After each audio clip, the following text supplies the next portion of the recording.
Hello everybody and welcome back to another Marvel Crisis Protocol roster building video. And last week we built a list that was basically just some of the hardest hitting models in the game with no real regard to whether or not they could take that punch back. So for this week we're going to kind of flip that on its head. We're going to build a list that is all tanks that are going to be kind of focused more on surviving attacks rather than doing damage themselves. That's not to say there won't be any models that can punch in this list. It's just going to be kind of focused around models that are better at surviving. So yeah, without further ado, we're going to go ahead and get into things, starting with what kind of affiliation we want to do for this. Now, there's a couple ways you could go about this. I did consider just going for an Emma affiliation here and just kind of being like, well, healing will help with that, right? But then we kind of start to retread into some territory on a list we did recently, and I don't really want to go that route. I want this to be a little bit more, focused on things like good defensive dice and damage reduction and things like that, rather than trying to heal it back. So we're not going that direction. Instead, we're actually going to be making this a dual affiliated roster. And the affiliations we're going to be looking at for this are Criminal Syndicate, with Kingpin, already one of the bulkiest of 4 threats in the game, and Captain America, the original Captain America from the first core box for Avengers.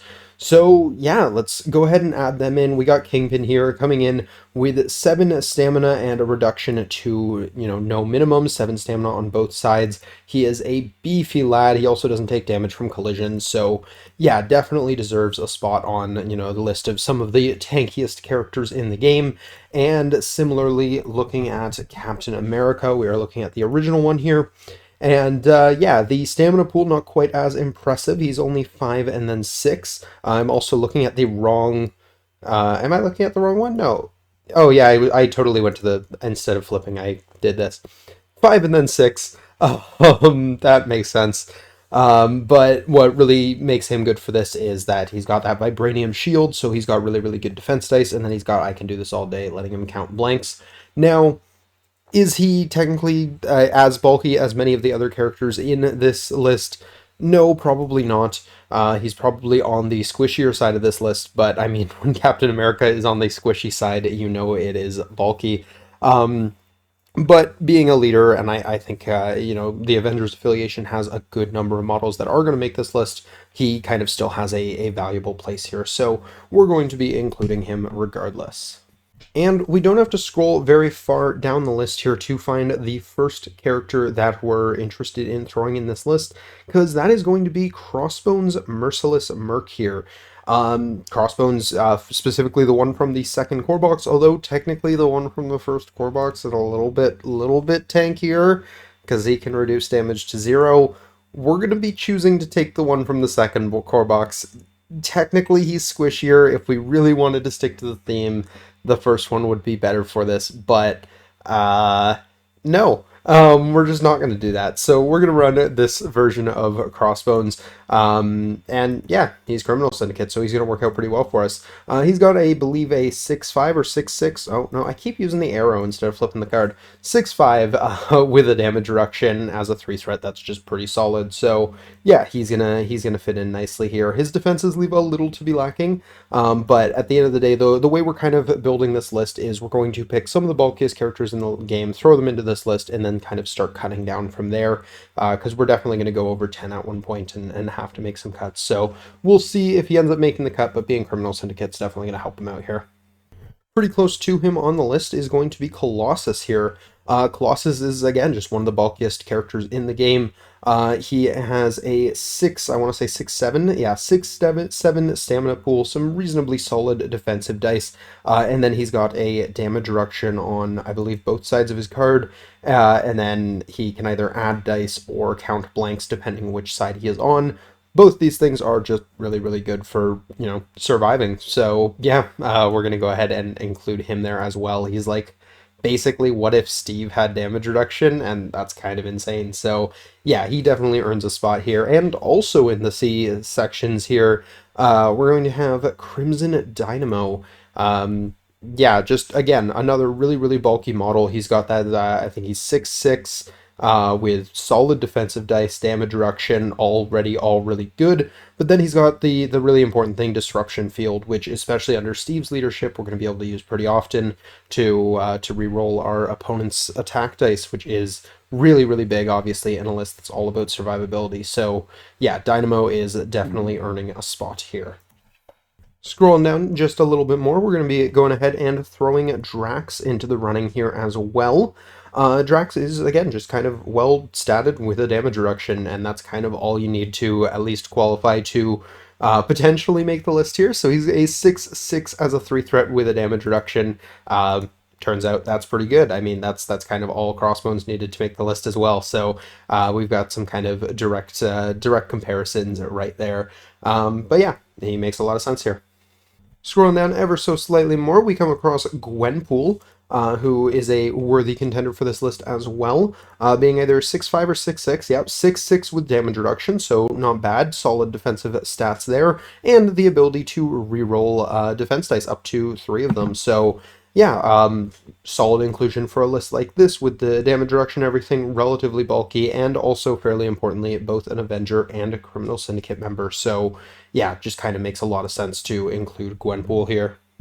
While we're in the G's here, we've also got Groot, another worthy inclusion for this list. He's going to have 7 stamina, some reasonable defense dice, a little bit of weakness on energy here, but then he's got this living plant to be able to heal himself for 3 damage if you don't fully take him down, which turns out is really, really good, so he's going to grab a spot here as well.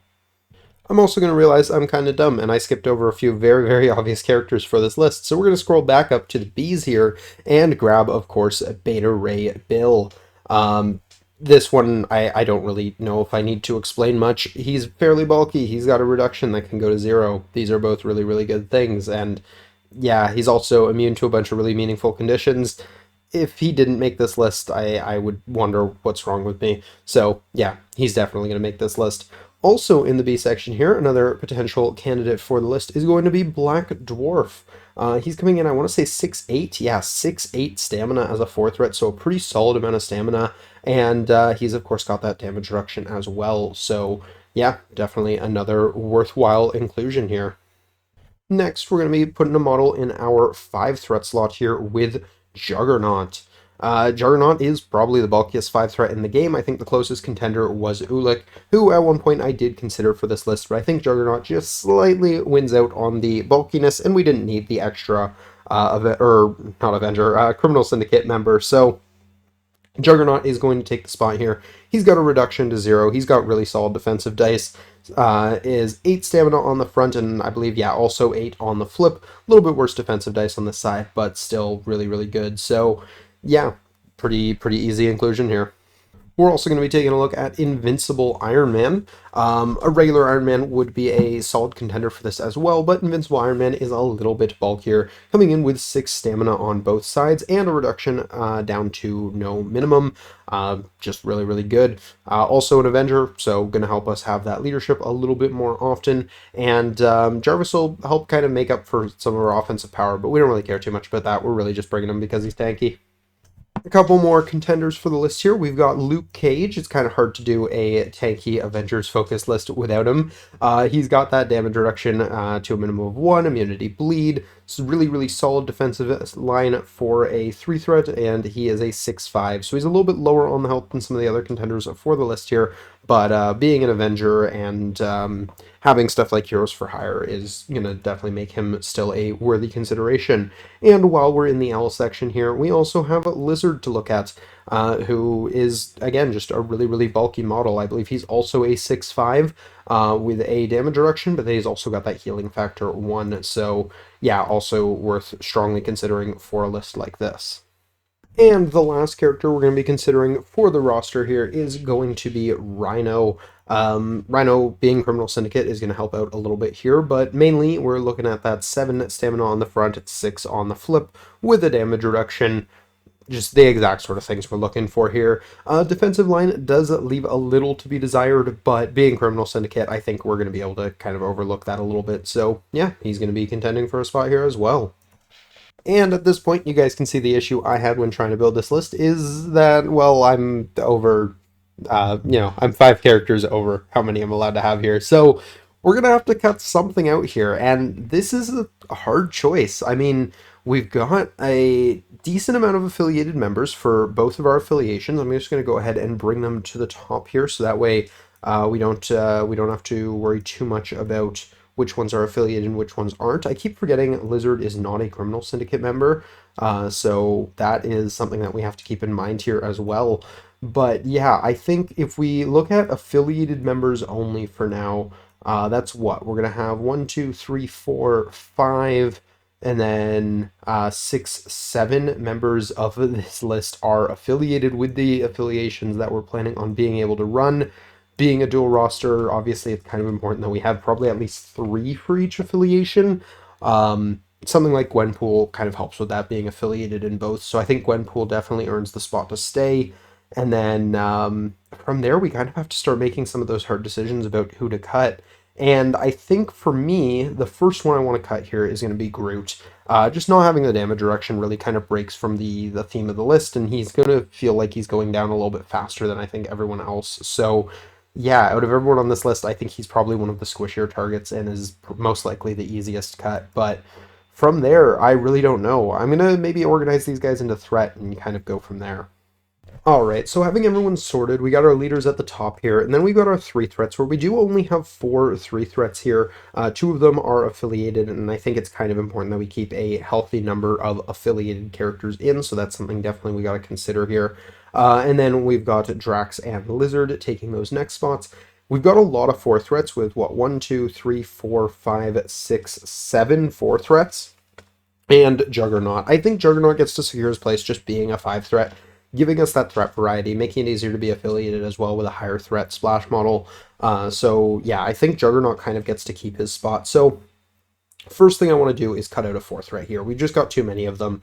And I think the easiest cut here is probably Black Dwarf. He's relatively bulky. He's definitely bulkier than some of the other models on this list, such as Rhino. But unfortunately, he just probably provides the least to the team. Rhino being an affiliated member, same for Gwenpool and Invincible Iron Man, are going to give him some value there. And then I think the other three are at least, if not bulkier, then provide more utility than he does. Beta Ray Bill is probably a little bit squishier, but he's got that really good throw. He's got tons of other things going for him, just kind of being Beta Ray Bill. Crimson Dynamo's increasing the bulk of not only himself, but the rest of the team. And Colossus just has, the counting blanks and the adding dice, which I think just give him that slight edge over Black Dwarf here. So unfortunately, that is going to be a cut for Black Dwarf.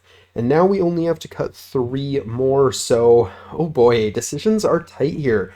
I'm willing to drop one three threat. I don't know which one yet. And then probably one or probably two more fours. So yeah, there's some tough decision points to make here. And the worst part is the ones I'm kind of looking at cutting, that I'm willing to cut for affiliated members are both criminal syndicates. So we can't cut both of them. But I think what I'm going to do is, and this feels a little blasphemous being a criminal syndicate list, but I think Rhino's going to go. He just doesn't have the defensive dice, and his health pool is good, but I think those low stats are just going to mean he's dying a lot faster than anyone else on this list. So I think Rhino's the next to go. In theory, Gwenpool's probably the next squishiest, but being both Avengers and Criminal Syndicate is just too valuable. And because we got rid of Rhino, I think we're definitely keeping Crossbones, and at that point, we probably look to get rid of probably Drax. He's very similar bulk-wise to Lizard. Lizard's got the healing factor, though. They both have a character throw. I don't know. You know what? No, the extra health point. The extra health point, I think I'm going to give it to Drax. Yeah, I think that's the way we're going to go with this. We're going to cut Lizard. We're going to keep Drax in for that one extra health point. All right, so now we got to make one more cut. We're down to five four threats, three threes. I don't think we can touch the threes. We're a four threat leader either way, so I think it's got to be a four that goes here. And this is hard. I mean, I really don't know who to cut here. All right, so breaking down the kind of logic here, my first thought was cut Iron Man because he's probably the squishiest character left in the four threats. But the problem with cutting Iron Man is we're already at a situation, having cut Rhino, that if we're running Criminal Syndicate, we have to be running Gwen and Crossbones. If we cut Iron Man, we're suddenly in that same situation with Avengers. where no matter what, every single game we have to be running Gwen. And I don't love forcing myself down to one character being in every single list when that one character isn't even a leader and we're doing a dual affiliation where the whole point is you don't have to have those types of restrictions. So I don't think it's Iron Man. It's definitely not Gwen, obviously. That screws up a whole ton of things. So we're left looking at Colossus, Dynamo, and Beta Ray, and between the three of them, Bill is the squishiest. Colossus is probably by himself the bulkiest, but provides the least kind of utility. And Crimson Dynamo provides such a powerful utility that he's just really really good for something like this. So this is a hard call, but I think it's going to be Colossus, despite the fact that he's probably the bulkiest model here. I just think for the rest of the list, he's probably the worst member. So yeah, that as much as it hurts me, I think he's going to be the next one to go, and that is going to give us 10 out of 10 characters. Those were some hard decision points. This is actually probably one of the hardest to make lists that I've done, just because there's so many good options, and I'm sure every single one of you guys watching probably disagrees with at least one of the decisions I made at this point. So definitely let me know down in the comments below what your 10 would look like for a list like this. I'm very very curious to hear how you guys would have approached this, because obviously we all kind of value slightly different things when it comes to this style of model. And yeah, I think it's a really interesting one. But anyways, we're gonna go ahead and move into tactics cards. Alrighty, so jumping into tactics cards here, I think the first thing we want to do is figure out what restricted cards we're going to be bringing, and I think the first one's pretty straightforward. It's just going to be Brace, because I mean, turns out really really good. And in addition to being really, really good, it's also, more damage prevention, and that's kind of the whole theme of the list, so we're going to do that. For the other one, I think we're going to go with Patch Up, because we got lots of health, we got lots of reduction and things like that, so every health point matters a lot, and being able to heal up 5 is pretty good, so yeah.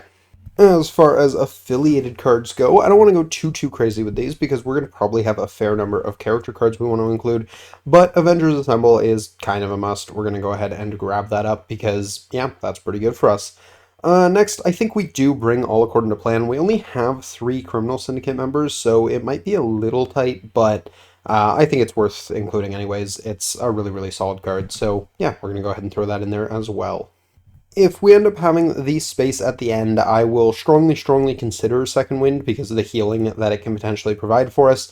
But I just don't think we're going to have the slots for it, and it's not that amazing of a card, especially when we only have 4 Avengers members in our list. So yeah, I don't think we're gonna be going for it, but we'll keep it in mind. Similarly, Shadow Organization is going to be a thing. Again, this card is a really, really solid card, but I think our slots might end up being really, really tight, so I don't want to take it up just yet. But now we are going to move on to character cards, where, I mean, part of the reason why he's even in the list is Heroes for Hire for Luke Cage. This is a pretty straightforward one. Turns out it's a really, really good card, so we're going to go ahead and throw that in there. From there, we got a few really interesting ones. I mean, first of all, just kind of going alphabetically here, we have Battle Plan with Steve Rogers. This can just be some kind of team healing, and turns out that's really, really good. The movement and special condition removal could also be really, really nice in the right situation. So yeah, it's a really, really solid card, definitely worth considering. We've got Do You Know Who I Am for the Juggernaut. Just being able to say this character is no longer something we care about is also just really, really good. So that's 2 right out the gate there.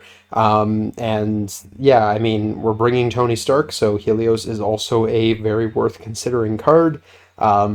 Just super powerful, being able to say, hey, that model is no longer a problem for this round. Kind of in a similar vein to Do You Know Who I Am, but slightly more permanent. And yeah, all of these are really, really good so far, but we only have so many slots, so there's going to be some decisions to be made here.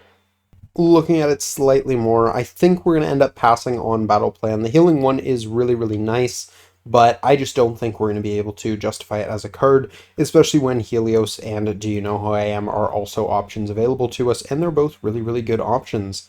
I think we're going to be passing, unfortunately, on Gwen's cards.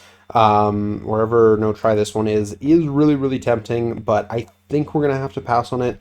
She is going to be making almost every game, so it is a really, really solid inclusion, but slots are going to be tight for this one, so We'll see what we're kind of coming up on because right now I'm looking at Shadow Organization as a card I would really like to include, and then beyond that, we will only have a couple slots left, and we got to make sure we include some generics in there because right now either affiliation we go for, we're only guaranteed three cards. So if we take if we say we're including Gwen every time we're playing Criminal Syndicates and Cage every time we're playing Avengers, that helps out a little bit, although Gwen's card doesn't really count. It needs to be able to be something else. Or I guess Cage or Iron Man. That kind of helps with that situation. Being able to kind of just say, okay, well, we really have four for Avengers. Um, so yeah, from there, we got to make sure we include at least one or two generic cards in here. And for generic cards, I think the first one we want is probably just going to be Recal. Being able to say, hey, that spike is not a thing is turns out really useful. So yeah, we want to kind of lower spikes as much as humanly possible, and I think Recalibration Matrix is going to be our best way to do that. From there, I'm tempted by things like survival. That could be an interesting one when one of our models is low and is in kind of a key position. Not super sure whether it's going to be that great for our list because, I mean, most of the time we would want to play it on a model carrying an objective. We don't have too many models that are kind of get work done models that need to survive for their turn. So a little bit iffier on that one. And honestly, I'm kind of looking at some of these other ones and I'm not really feeling anything for this type of list. Nothing's really jumping out at me as like a kind of defensive card. Obviously now that fallback is a restricted card, otherwise it definitely would have been that one. So maybe we do have room for no try this one. And then for our last card, we just take Shadow Organization and we say, hey, if we're playing Avengers, that's one, two, three. We bring Recal for four. And then either Iron Man or Luke Cage are going to be in the list, and then we also have Gwenpool's card, which we can use to pull in. Well, I guess it's not really going to be able to pull in very much choice wise, but we'll have the option. Um, if I don't know, we're bringing Juggernaut as well or something like that, and we decide we got to make some choices between these three cards. We kind of have that as an option. I'm not 100% sure how I feel about that, but I think we're gonna go with it. I'm not hating it, so we're just gonna go ahead and stick with it. And lastly, we got to choose our crises. This is going to be an interesting one for this team because we want to be somewhat careful. We don't want the ones that are going to do damage to us because our health points matter a lot. So, Struggle for the Cube and Paranoia are kind of risky for us. We do kind of like Paranoia though too because we do like to keep our characters kind of clumped up together anyways. We got a Bodyguard, we got a Taunt. I was about to say two, but I think we ended up cutting Colossus. So, we've got a couple things that can kind of play to that reasonably well, but I don't think it's really going to be our strong side. So from there, what are we kind of looking at? I mean, we don't have the types of models that are going to be good on Skrulls. We're definitely not looking at that. Similarly for Spider Infected, we really don't have the mobility to play those, so they're not too great for us. Something like Legacy Virus could be interesting. Our models will last a while in theory, so we have an extra kind of opportunity to kind of build up to that three. So I definitely don't hate that for us. But from there, I'm really not sure. Hammers is kind of bad where we're going to take more damage, and we definitely don't want to do that. So we don't really like hammers. Montesi isn't too bad. We're pretty bulky, so I mean we're probably not taking too much damage from the book beams. So maybe we go Montesi next, and then from there, I'm really not sure. I mean, a couple months ago, I would have said Research Station in a heartbeat, but now that that's no longer really an option unless we want to give up a restricted slot, which we definitely don't, um, I'm not 100% sure what we do here. Senators is probably too fast scoring for us, but honestly, it kind of is seeming like it might be the best bet here. I think it's either Senators or Paranoia. Um, Paranoia, I just think we get punished really hard on the midline there, so I think we lean towards Senators. That feels weird, but yeah, we're gonna go ahead and do it. Secures is a little bit easier. I think we can play to a few different secures reasonably well. The first one I think we want to kind of consider is going to be superpowered scoundrels. I mean, we're bulky, so why not also give ourselves cover? A lot of our attacks are kind of mid-range anyways, not so much the kind of long-range gun line list. So we're not going to be punished for it as much as our opposing team potentially will be. And, extra defenses are pretty good for us. So yeah, I think that's a reasonable option for us. The next one I'm looking at is probably intrusions. I mean, again, we don't have a safe grab, so kind of forcing things to actually stay on the midline is going to work to our advantage. And giving us that mobility we don't naturally have, I think, is just pretty solid. So intrusions kind of make sense as the next one. From there, I think you can go a few different directions. Riots is very much a thing if we want to have the healing. We don't really have the mobility to kind of play the D shape super effectively, though. I think we're going to get into a little bit of trouble against certain lists there. Gamma or demons are potentially really, really interesting for, specifically stuff like Kingpin, where our models are going to count for more. With fewer secures on the board, it's really, really easy to just kind of dominate those.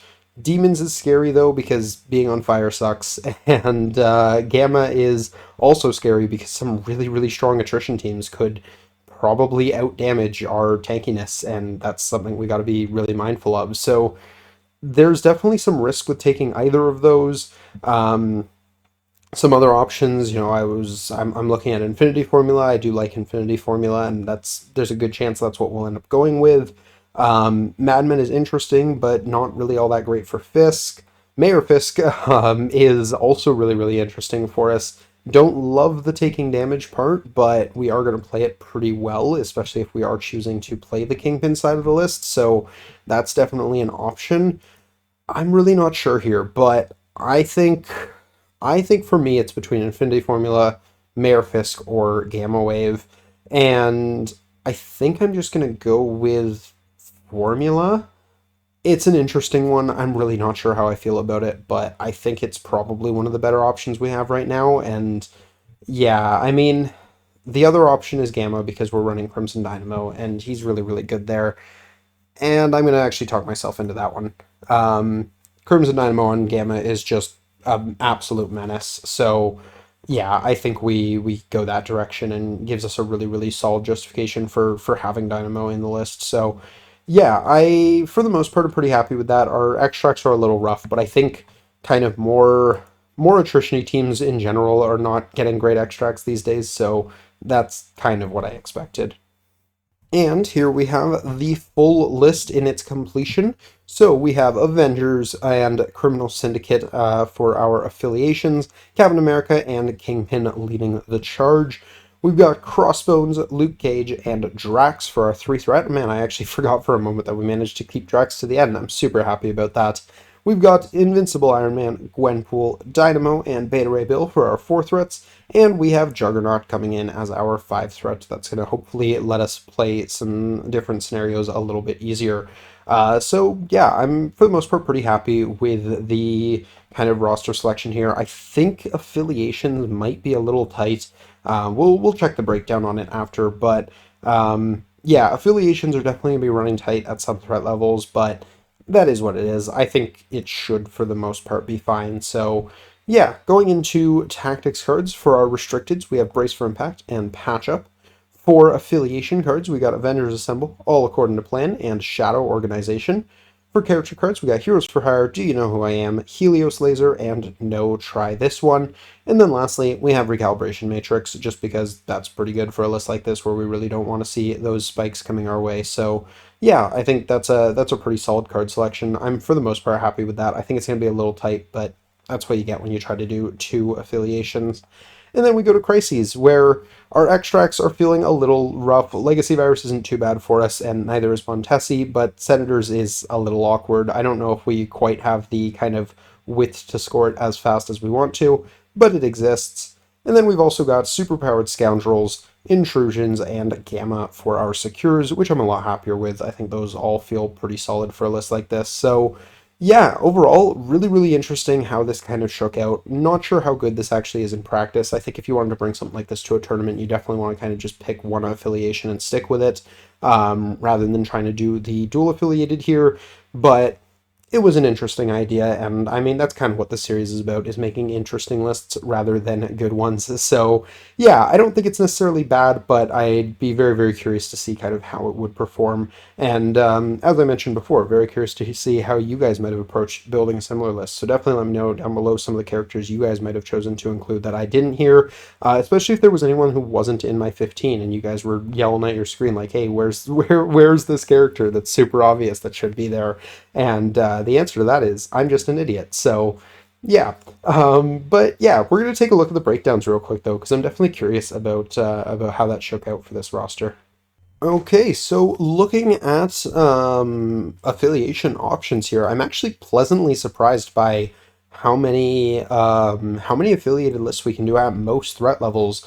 16 and 17 are big sore spots for us, which makes me actually even more glad that I didn't go with Infinity Formula or Mayor Fisk, because those would have been 16 and 17. So being able to kind of just exclude those, it feels really, really good. And oh, whoops, I it didn't save the thing.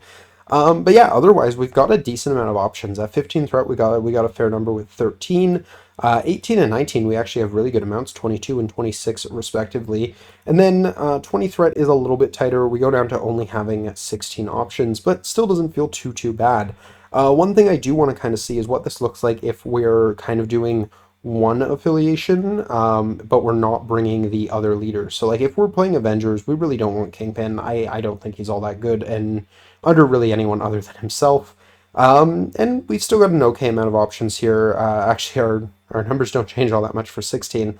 But yeah, I think yeah, those actually all look pretty solid to me. And then if we go to the other way, we say we're going to enforce criminal syndicate, and we're not bringing Steve there.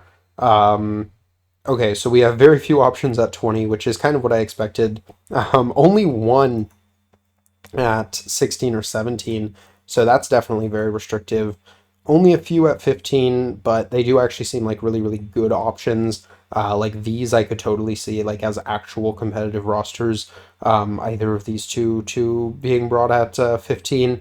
17 actually doesn't feel that bad though. That's a pretty solid list as well. And then it starts to open up back up again at 18 and 19. We have a few. So Avengers definitely got the kind of more solid roster here. I think cutting Rhino had a lot to do with that. And I think there's definitely an argument you could try and cut either Drax, Dynamo, or Bill for another Crimson affiliated member to definitely open things up a little bit. Or, Juggernaut for Ulik or something like that could kind of have that same effect. But, at the end of the day, we wanted to go with kind of the bulkiest characters we could, and in some cases we kind of had to give up some of the list consistency for that, but I think we've kind of accomplished what we were trying to do here. So I think that is going to do it for this roster building video. I hope you guys have enjoyed. If you did, please do drop a like down below. Subscribe if you're new to the channel. We do discussion-focused content like this every week, and we got battle reports on the weekends. So if you're a fan of any of that sort of thing, feel free to jump on in. But that's going to do it for now. So until next time, have a great day, everybody. Peace.